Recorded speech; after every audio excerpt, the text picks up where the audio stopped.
Hello mga katumbong, dahil namimiss ko na po ang pagluluto, magluluto po tayo ngayon ng pinaupong manok with orange marinade. So ang ating mga sangkap, we have this fula chicken, soy sauce,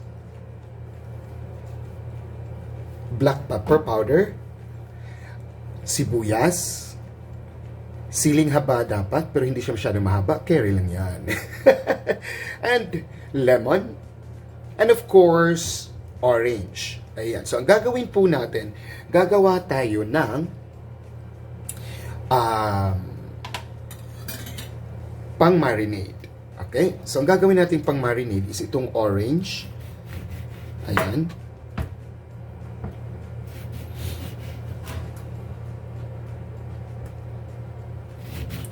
So, i-extract lang natin yung juice natin. Pero as you can see, hiniwa ko siya ng ganito kasi gagamitin po natin siya mamaya, no? Itong kanyang, ano bang tawag din eh? Ayan. So, extract the juice, the orange juice. Huwag po itong itapon dahil ito ang pauupuan natin sa manok mamaya. Ayan. So, it would be very simple. Ayan.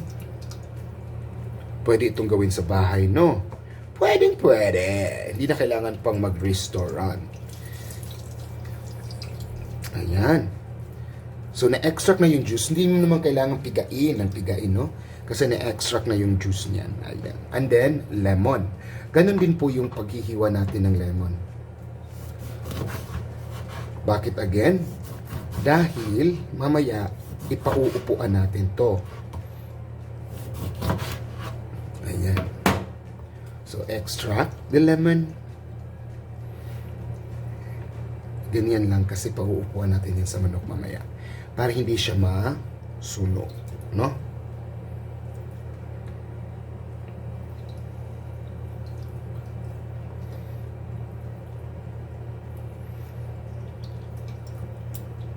Ayan. Lemon. Itong sili mamaya at itong isang lemon din ay ipapalaman natin sa loob ng manok. After the marinade, of course. Ayan. Again, wag pong itapon ng mga yan kasi magagamit natin yan mamaya. Pasensya na po kayo sa lemon natin kasi hindi ito masyadong hinog, no? Yeah, this is what's available in the market. So,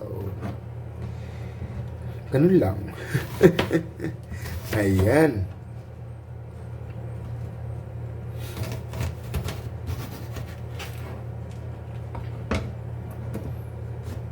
Ngayon, maglagay tayo ng black pepper.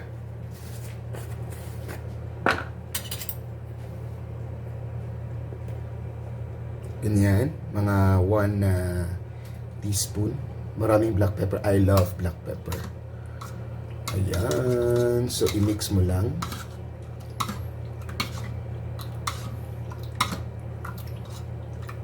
Okay. Mix mo lang siya ng maigi.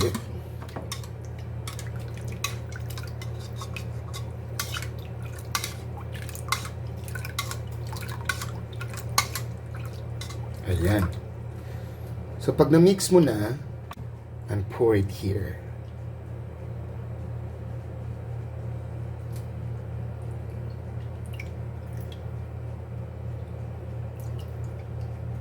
Ayan.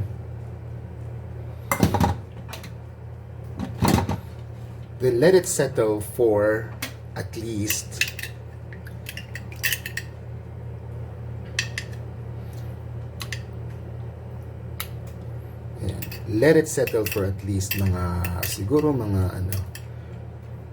2 hours.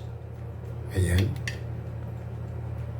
So, let it settle for 2 hours.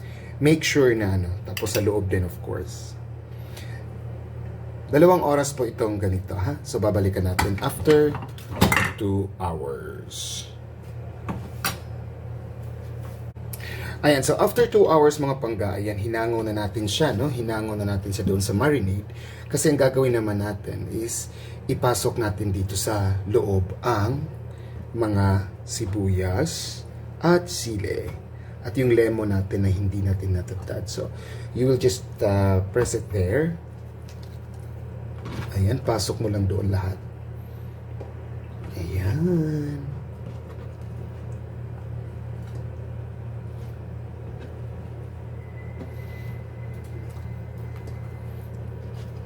Magtira ka ng konting sibuyas. Magagamit natin yan later. Ganyan lang, no? So, hindi pa siya nakaupo. Nakatuwad pa siya. Ayan. So, that's our marinated chicken.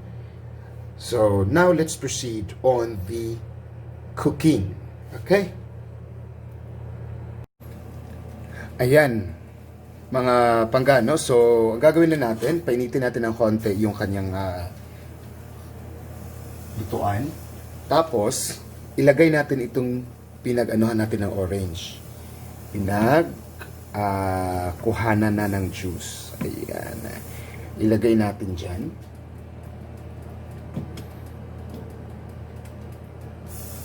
I-place lang natin na medyo ganyan. Bakit? Para hindi po masunog ang puwet ng ang manok.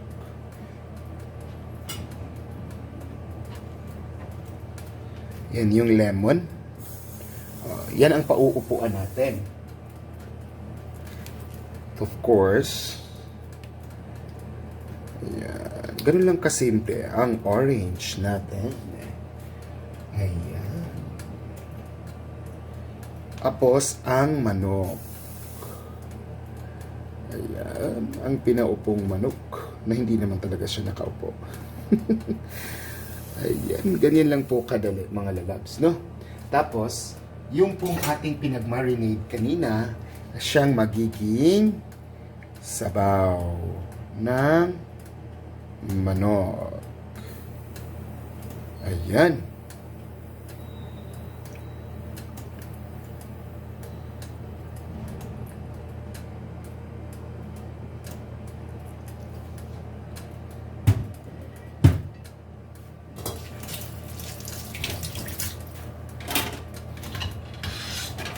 Tapos, takpan lang natin.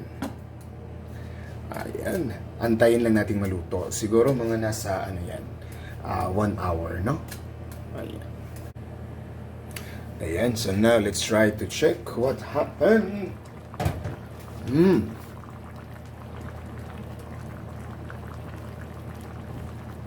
Ang bango.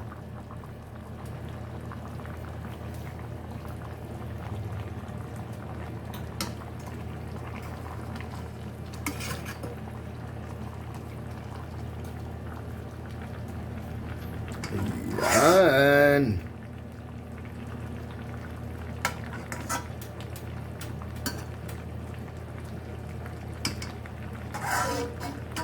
Oh, sorry. Ayan, so luto na ito mga lalabs, no? Ayan, so hahanguin na natin. Hahanguin na ang chicken.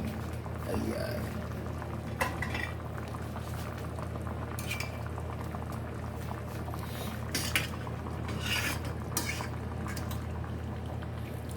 Wow. Nakakagutom.